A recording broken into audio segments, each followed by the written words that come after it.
munaasabadan lagu taageerayo madaxweynaha cusub ee dalka Soomaaliya Maxamed Cabdullaahi Farmaajo ayaa waxaa ka soo qayb galay qeybaha kala gedisan bulshada Soomaaliyeed ee ku dhaqan dalkan Turkiga. dadkii ka soo qayb galay munaasabada ayaa waxay isugu jireen dadka deegaanka, ganacsatada, ardayda iyo waliba ciidamada Soomaaliyeed ee tababarka u jooga wadankan Turkiga gaar ahaan magaalada Istanbul.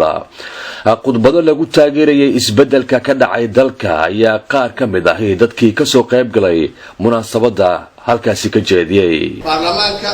awoodda uu ku fadhiyo maanta aan leenahay waxa way shacabkan maanta wuxuu tusay inay leeyihiin kalsooni. marka waxaan rabnaa anaga hiili hoona la istaago maaha inaan dhahno taageero kilo af maanta inaan isku imaan kala tagay. dowladda Soomaaliya waxaan dhihi lahaa maadaama madaxweyne oo dhashay 6 maalin ka hor maalinka jacaylka adduunka ee 14 Febraayo in caleema saarkiisa lagu dibdhigo 14 bisha aan caleema saarano Soomaaliya dhanna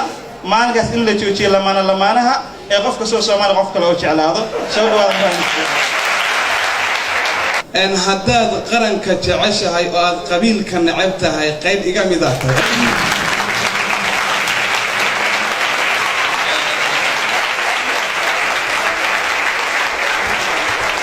waraha hadaan qaadano inaan guul iyo gaari doono baraare beesha caalamka waxaan leeyahay waxaan dooranay madaxweyne waxaan ku filanahay danahayaga guud waxaan ku filanahay kuweega gudaha waxaan ku filanahay kuwa banaanka waxaan codsanay Soomaaliya inna uma maqna ceelna uma qodna. Soomaaliya cidda u maqan waa inaga ceelkana anaga qodayna Abdullaahi ilaahu naga saar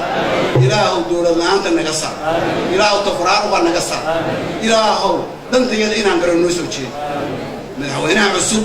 inagoo wada jirna inaan taageerno oo talo iyo tamar iyo maskax iyo aqli waxaan leenahay aynu ku biirino haddii Allah haddaan nahay ciidamada qalabka sida waa ku faraxsanahay imaashuhu uu imaaday iyo madaxtinimada uu maanta uu helay ummadda Soomaaliyeed dhammaan meel kasta ay joogaan waxaan leeyahay hambalyo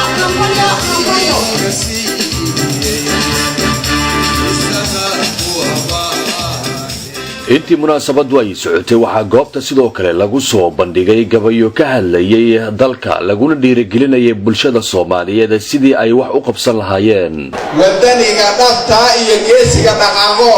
inuu cadawga dhaawaco ama dhunta kala jaro dhufayskiya dhirta u galay midkaan dhiirigelin iyo kii ka dhima dhaqaalaha wax u dhiibamayne alla ku dhaashay baarlamaanka naga dhici. Farmaajo wax la cuna maaha macnaheeda raba in la sheego horta ifta waa farxad aada waxaan leenahay waa amni midda saddexaad oo aarta amaraada waa rajo oo intiinaan idinka muuqato midda oo ah ma waxa waaye waa midnimo oo intaan caaw isku keentay haddaan aada kala ku xijiyo waa aragti iyo sida uu u arko ah DD-da saddexda waa ka dareemi kartaa jeyda haddaan aan qaadana ama jaada waa jacayl shacbi oo intiinaan idin keenay anigana jeena iga keenay ooda haddaan galo waa olol nabadeed ee inteenaan aan soo wada wadnay haddana aan libinteedii hayno marka Farmaajo saas inaa u barataan aan jeclaan lahaa. barnaamijkani waxaana si wada jir ah u soo qabanqaabiyay ururka codka Soomaalida iyo waliba ururka ardayda Soomaaliyeed ee Istanbul. jawi wanaagsan ayay ku soo gabagabooday. سلمان جمال سعيد TV عالمي Universal مقالة اسطنبول.